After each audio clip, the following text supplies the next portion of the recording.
No niin, katsojat, tässä on tämmönen Double Feature Special Edition Apassion kylässä ja me katseltiin tänään 2 kategoria 3 elokuvaa. Kyllä. Ja ensimmäiseksi Untold Story 1 ja sitten Untold Story 2. Eli aloitetaan nyt Untold Story 1 sitten. Sähän kattelit sen sitten Apassilla asiaa ohjelmaa. Tai Hapasille haaste. Sähän teit silloin, se oli Cat 3 haaste. Niin oli. Siinä oli pari muutakin, 4 leffaa oli yhteensä ja yksi oli tosiaan tää Untold Story ja se oli se DVD. Tämähän on sitten Blu-ray. Joo.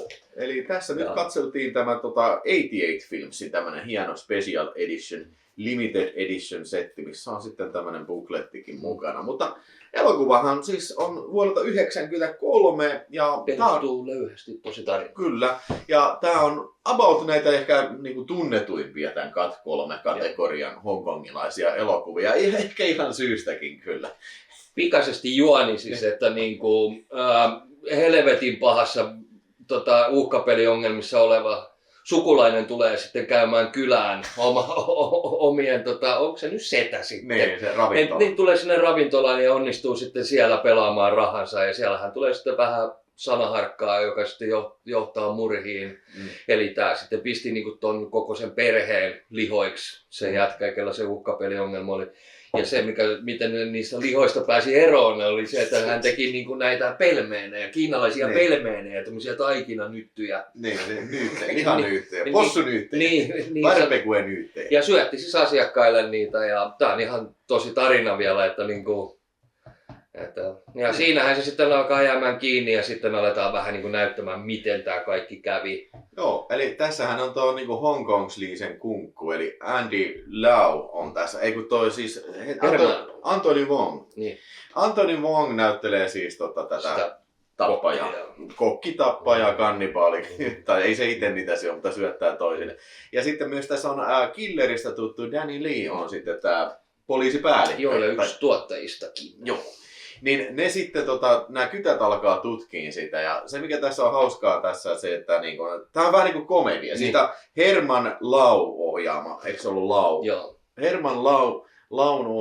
Herman Yuao ohjaama elokuva. Eli sama jätkä, ketä on ohjannut tuon Ebola-syndroomen kanssa, joka on taas aika tunnettu Cat 3 elokuva.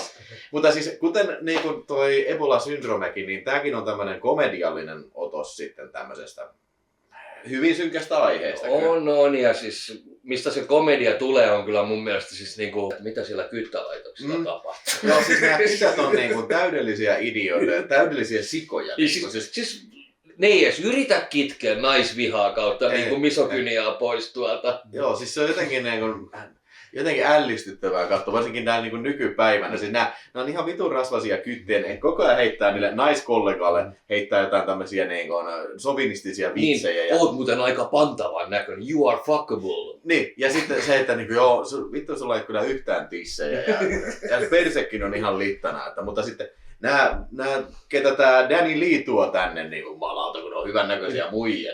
Ne ei keskity yhtään tämän tapauksen tutkimiseen, ne vaan heittää rasvaisia vitsejä ja on tämmöisiä hyviä. Mutta sitten kuitenkin kaiken sen idiotismin keskeltä, ne kuitenkin yllättävän hyvin pääsee näijän perään, mikä tuntuu täysin mahdottomalta, että miten vitussa tuommoiset älykääpiät pääsee siitä. Mutta näin siinä kuitenkin tapahtuu ja siis kuten tämä perustuu siihen tosi tapahtumiin, ne saa tämän kiinni sitten ja siitähän vasta sitten ilo alkaa, että jotenkin sekin on myös pöyristyttävällä tavalla tämmöinen loukkaava se, että siis tämä kuulustelukohtaus, ne kiduttaa sitä. Niin. Ja se on tehty sellainen komedia, siis vähän humoristisesti, tiedätkö että siis ne laittaa sille jotain ihme rokkoa.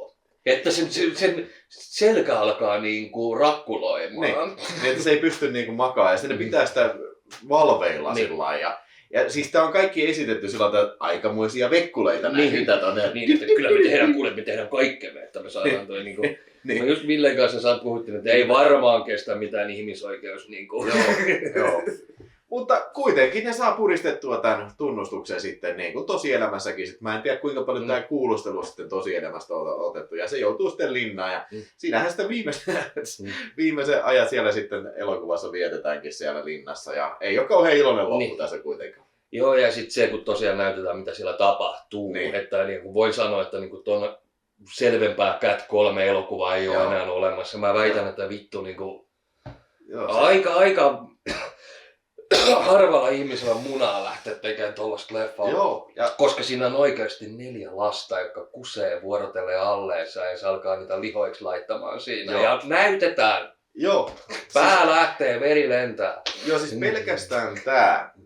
pelkästään niin kuin tää elokuva tähän asti Niin. on ollut kyllä niin kuin kohtalaisen groteskia kamaa. Mutta sitten tulee tää tosiaan se loppuhuipennus, missä näytetään tää se perheen murha, niin se on jotenkin niin kuin täysin pöyristyttävä, että what the... Etenkin ne lasten kohtaukset. Se yksi lapsi, kun se näki, että se oli ihan vittu hysteerisessä itkussa, että miten se on saatu siihen tilaan. Joo, siis se on niinku sellainen, se loksauttaa leuat kyllä paatuneimmaltakin kyllä niinku väkivaltafriket. Ja siis se, että niinku, jos taas tehty vaikka amerikkalainen elokuva, se niinku loppuu siihen, se nostaa niinku tälle niinku loppuu sellaisen seuraava kohta, mutta ei, tässä niinku näytetään ihan selvästi niinku yksitellen ottaa nämä lapset käsittelyyn siihen ja ai niin, ja sitä ennen oli muuten se raiskauskohtaus oli niinku, sekin on aika pöyristyttävä se, että siis että se ei ole pelkästään narsistinen äijä, vaan se on myöskin vitummoinen raiskaaja. Niin kuin... Joo, ja siis se tunkee ne riisitikku paketin sen Mimmin pipariin. Ja... Joo, siis tää on kyllä niinku vielä tänäkin päivänä todella kovatasoinen elokuva kyllä tää. Ja siis tää on oikeastaan ihmeellistä, että tää on päässyt BBF:ltä sensuurin läpi. Eli tää on leikkaamaton tää UK-versio ja hyvänlaatuinen kuva, tosi hyvä kuva on kyllä tässä, että verrattuna sen DVD:seen. Niin... Paljon sä antaisit shokkiarvoa? 0-5. Ei, siis 5/5.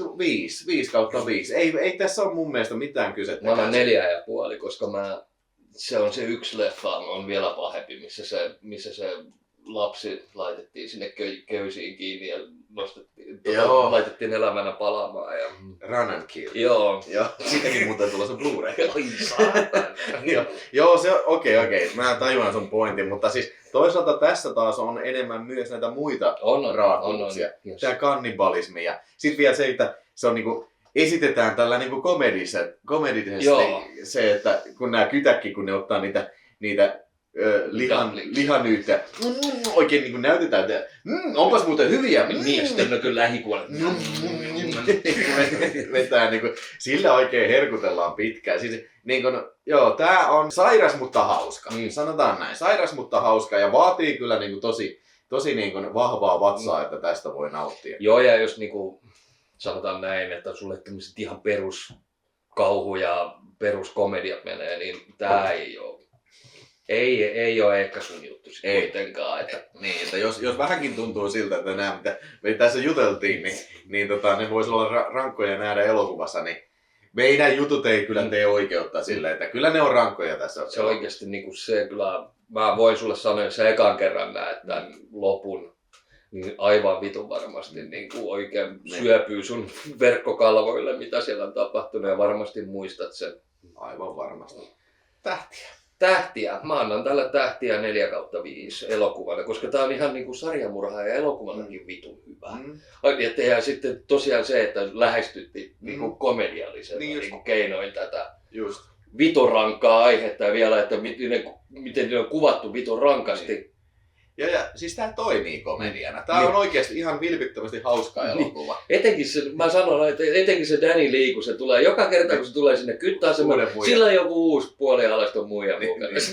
Joo, ja kaikki on sellainen, mennäänkö vähän treffeille. Niin, ja sitten kun se lähtee niinku sinne sivuun se Danny Lee, niin muut alkaa vikittelee sen muijaa siinä. Joo. Mutta siis se todistaa siitä, että siis Herman Joau, niin osaa tämmösen, just tän tyylisen sikailukomedian tosi hyvin. Mun täytyy kanssa antaa samoista syistä niin 4/5. Tää on kyllä oman genrensä klassikko. Kyllä, että jos sä mietit siellä katsomossa sinä juuri siellä, niin mietit, että pitäisi alkaa vähän tutustua näihin Hongkongin Cat 3, niin tää on oikein hyvä paikka aloittaa kyllä. Toinen on tietenkin tää Ebola-syndroome on yhtä hyvä kyllä. Että sama ohjaaja kysymys ja itse asiassa samat näyttelijätkin. Samat näyttelijät, joo. Sitten 5 vuotta myöhemmin tuli tää Untold Story 2, eli tossa... Kumpikaan ei oltu nähty aikaisemmin. Joo, eli tää tuli justiin Vinegar Syndromelta tää julkaisu, ja tää on myös kategori 3 elokuva sitten, ja tosiaan niin tää ei ole enää Herman Yau-ohjaama, vaan niinku... Jögör Jing, joku semmonen tyyppi, mutta tässä kuitenkin näyttelee Anthony Wong taas, mutta sillä on erilainen rooli tässä, että...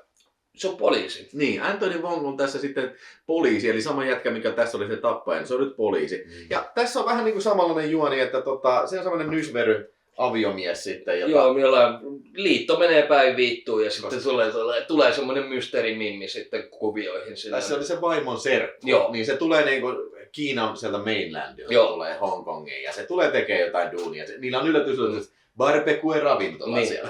Ja barbecue-ravintola ja pikkuhiljaa sitten aletaan niin näyttää, että sillä mimmillä ei ole ihan oikeasti kaikki ihan tasapainossa siellä pääkopassa.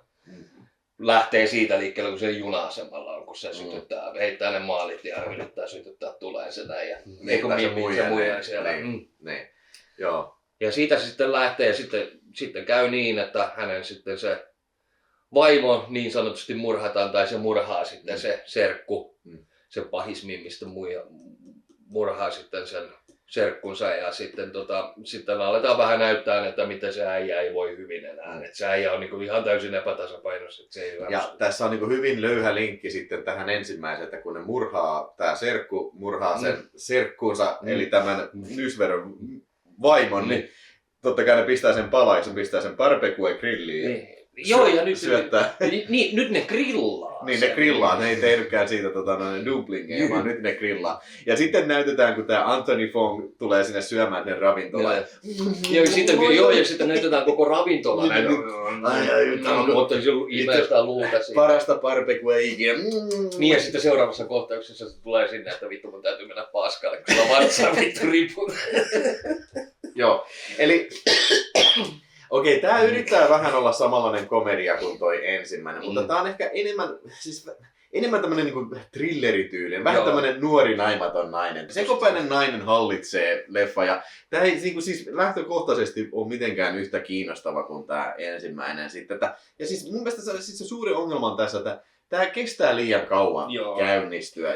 Siis meni yli 40 minsaa että tää niinku lähti millään tavalla liikkeelle. Niin, se oikein niinku tiedät, mistä tää niinku kertoo? Onko tää niinku tämmönen avioliittodraama vaan? Niin, ja sitten kun tää on aika vitun epäuskottava sillä että kun se mimmi on muuten tosi niinku normaali, tasapainoinen, mutta kun sille sanoo vähänkin väärän sanan, niin se vittu se tasapaino niinku saman tien. Se oli valmis lähteä sinne junaan vittu tappaa sen mimmin niinku saman.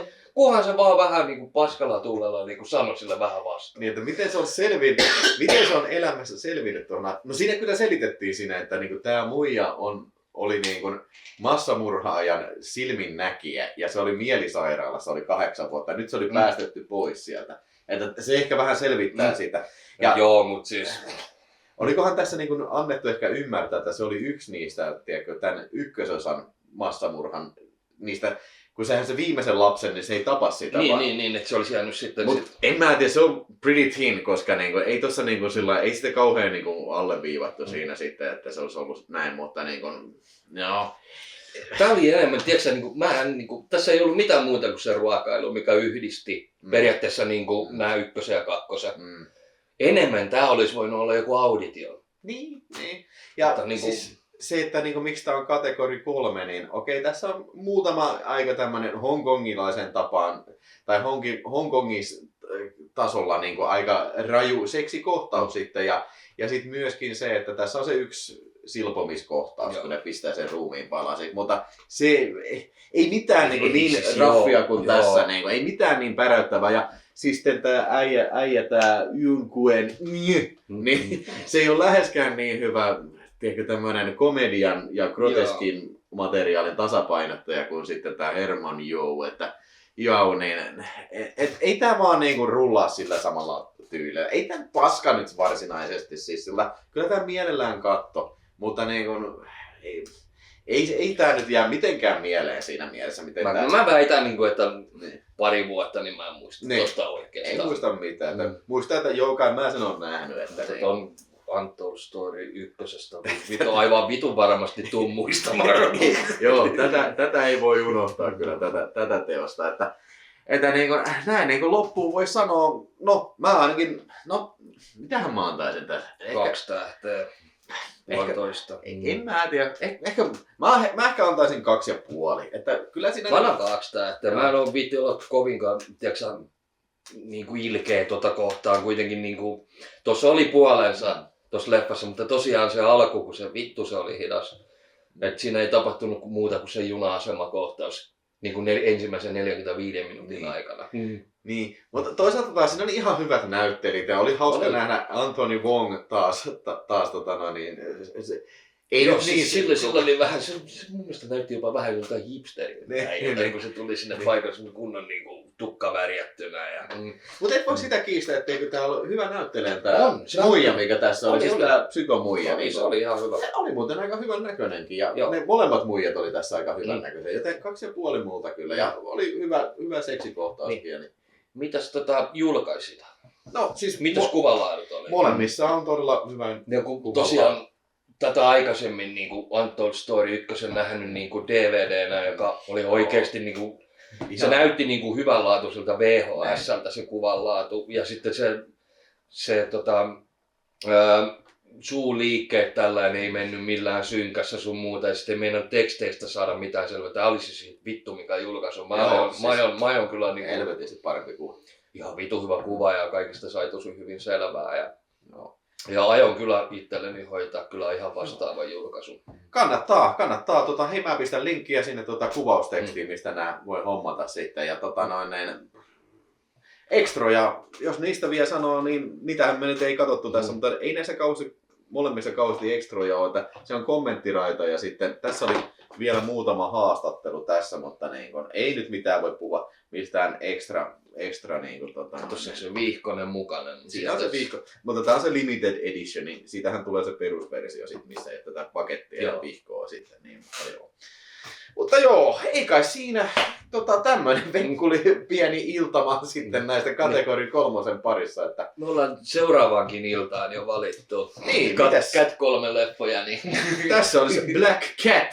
No, tässä on 1, 2. Jos tässä on niin Black Cat ja jos laskee 1+2, niin se on silloin Cat 3. Mutta niin kuin, muistaakseni tämä nyt ei ollut, tainnut olla Cat 3 molemmat, tai kummakaan, mutta siis niin kuin oli Cat 2B, mikä tarkoittaa, että... Okei, se on melkein 3. Melkein 3, mutta niin kuin, se, en nyt täytyy tarkastaa seuraavan kertaa varten sitten, että oliko se näin tosiaan, mutta niin, tällä menee seuraavalla kerralla ja nyt sitten näillä mennään tällä kertaa, hei. Yes.